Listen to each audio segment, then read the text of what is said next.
Para el tema de los polígonos regulares, primero tenemos que recordar lo que es la trigonometría, porque lo vamos a utilizar para resolver los problemas. Entonces, recordemos que trigonometría es en un triángulo rectángulo. Vamos a trabajar solo con el ángulo de arriba. Entonces, tenemos seno, coseno y tangente. Seno del ángulo es opuesto sobre hipotenusa. Recuerden que el opuesto es a ese ángulo y la hipotenusa siempre es la que está al frente del ángulo de 90.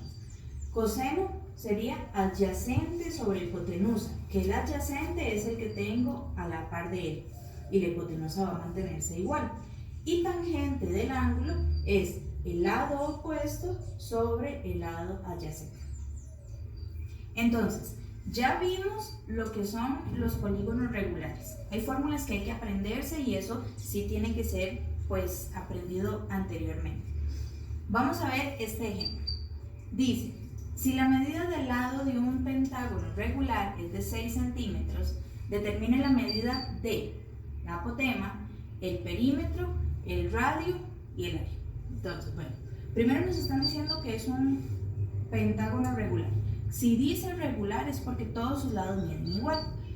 Tenemos el pentágono. Me dicen que su lado es de 6 centímetros. Aquí lo tengo. Me están pidiendo apotema. Recordemos que la apotema va del centro de la figura a la mitad del lado. ¿Qué quiere decir eso?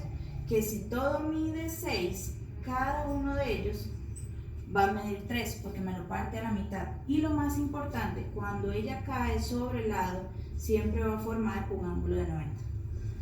Me piden el radio, que el radio va del centro a un vértice. Y el perímetro y el área.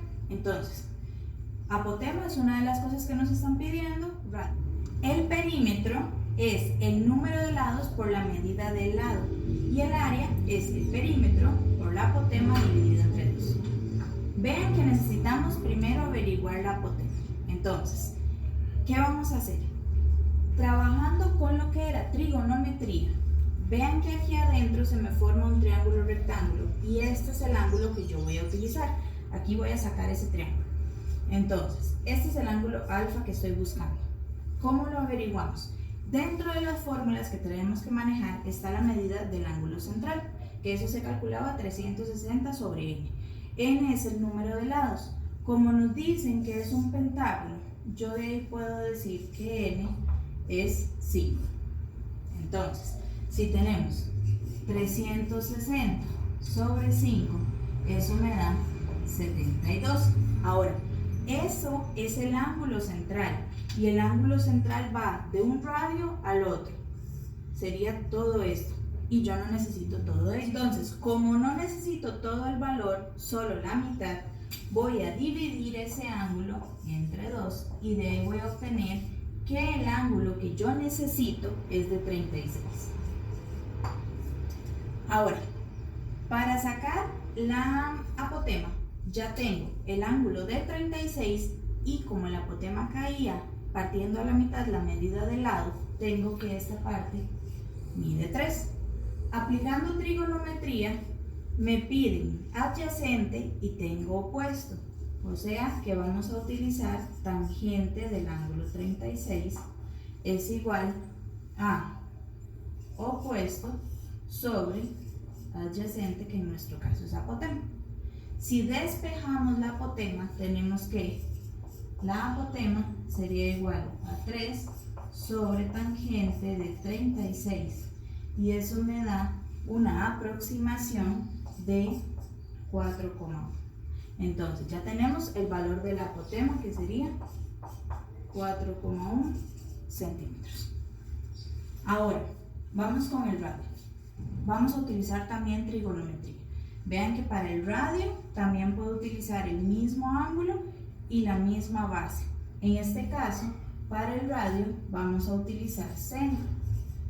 ¿Por qué? Porque tengo el opuesto y me piden la hipotenusa. Entonces, seno de 36 sería opuesto sobre hipotenusa, que es nuestro radio.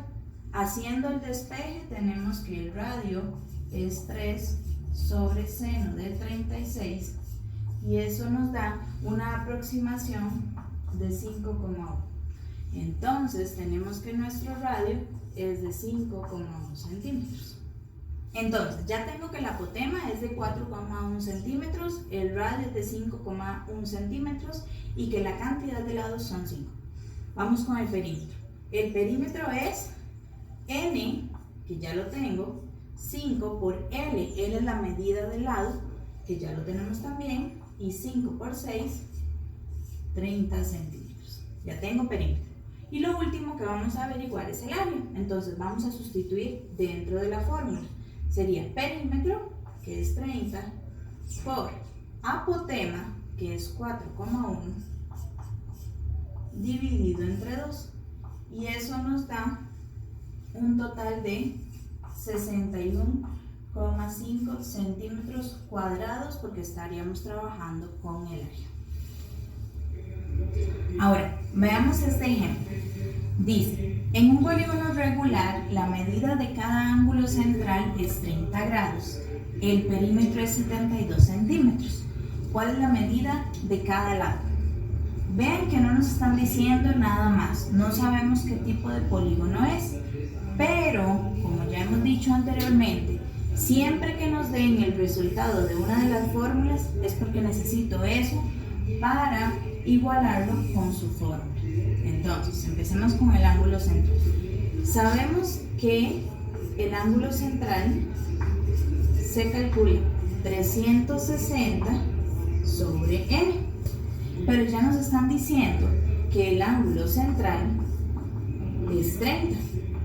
¿Qué vamos a hacer? Siempre que nos den el resultado, vamos a igualar su fórmula con el resultado. Entonces tenemos 30 es igual a 360 sobre n. Y vamos a despejar n, que quiere decir que la vamos a pasar al otro lado.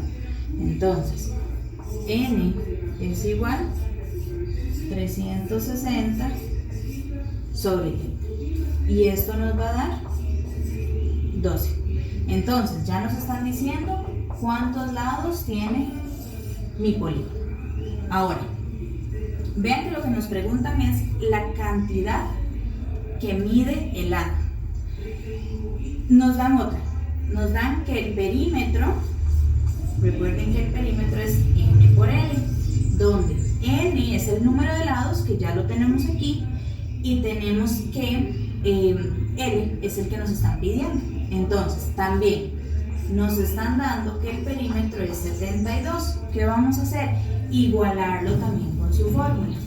72 es igual a n por L. Como ya sabemos quién es n, puedo sustituirlo en esta fórmula. Entonces tenemos 72 es igual a 12 por L. Y vean que ya nos queda nada más la incógnita de lo que nos está preguntando el problema. ¿Qué vamos a hacer? Vamos a despejar.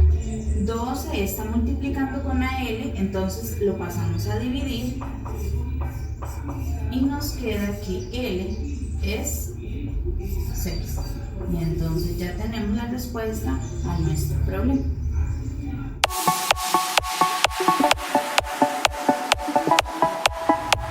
Ahora veamos el caso de los polígonos no regulares. No regulares quiere decir que sus lados no miden igual. Entonces, nos van a pedir área o perímetro. ¿Qué pasa? Que como no sabemos qué tipo de figura vamos a tener, lo que vamos a hacer es que vamos a dividir la figura en figuras geométricas que ya conozcamos anteriormente, como un triángulo, como un cuadrado, como un rectángulo. En este caso, vean que tenemos la figura y yo la dividí en 3 triángulos. Ahora, ¿qué pasa? Que recuerden que la fórmula del área de un triángulo es base por altura entre 2, pero van a haber ocasiones donde no sabemos cuál es la altura de ellas. Entonces ahí es donde entra lo que es la fórmula de Herón, que la fórmula dice que el área de ese triángulo sería la raíz cuadrada de semiperímetro por semiperímetro menos A por semiperímetro menos B por semiperímetro menos C. ¿Quién es el semiperímetro? El semiperímetro lo buscamos sumando las medidas de sus lados y dividiéndolo entre 2. ¿Qué pasa? Que si yo tengo que este lado mide A, este lado mide B y este lado mide C, yo las puedo sumar y dividir. Cuando ya aplico la fórmula de Herón, ¿qué pasa aquí? Aplico la fórmula en el área 3, en el área 2 y en el área 1. Si me están pidiendo el área total de la figura que tengo con negro, tengo que sumar esas tres áreas y ya tendría el área total. Ahora, ¿qué pasa? Normalmente vamos a estar trabajando con lo que es el plano cartesiano, que tenemos una figura que no sabemos cómo calcular el área. Entonces, lo que vamos a hacer es dividir esa figura, igual que en la figura anterior, con figuras geométricas que ya conozcamos. Yo voy a dividir esta ahí, para tener una figura que puede ser un cuadrado o un rectángulo, dependiendo de sus medidas, y un triángulo. Lo más importante aquí, cuando estemos trabajando con el plano cartesiano, es que el triángulo tratemos de que sea un triángulo rectángulo. Cuando ya tengo divididas, entonces voy a nombrarlas área 1 y área 2. Entonces tengo área 1 y área 2. Me fijo porque voy a decir cuánto es la medida de cada uno de los lados. Solo puedo decir eso cuando tenga figuras verticales o figuras horizontales. Las que son inclinadas no puedo utilizar el plano cartesiano. Entonces, en este caso, si este lo tengo en 1 y en este vértice terminamos en 3, quiere decir que esta medida es de 2. Hacia arriba empieza en 1 y termina en 4, vamos a tener 1 de 3. Vean que aquí, como está totalmente paralelo, es la misma medida, un 2. Y lo mismo en estas que son verticales, esta también sería 3. Ahora, eso yo solo lo puedo hacer porque son verticales o porque sean horizontales. En el momento donde yo tengo un lado que sea inclinado, no puedo trabajarlo así, sino que tenemos que aplicar Pitágoras, porque ven que tenemos el triángulo rectángulo. En este, empieza en 3 y termina en 7, entonces va a medir 4. Este lado lo comparte con el rectángulo, entonces mide 3. Este es el que todavía no podemos decir porque para eso ocupamos aplicar Pitágoras. Vamos con áreas. En el área 1. El área 1 tengo que es un rectángulo, entonces el área que siempre utilizamos es base por altura. Voy a cambiar los datos. La base es de 2, la altura es de 3 y 2 por 3, 6 centímetros cuadrados porque estamos trabajando con áreas. En el área 2 tengo un triángulo, cambio los datos. La base es 4, la altura es 3 y 4 por 3, 12 centímetros cuadrados. Ahora, a mí no me están pidiendo determinar el área por separado, me están diciendo el área de toda la figura. Entonces, el área total es la suma de las áreas que yo logre identificar. En este caso sería 6 más 12 y eso nos da 18 centímetros cuadrados.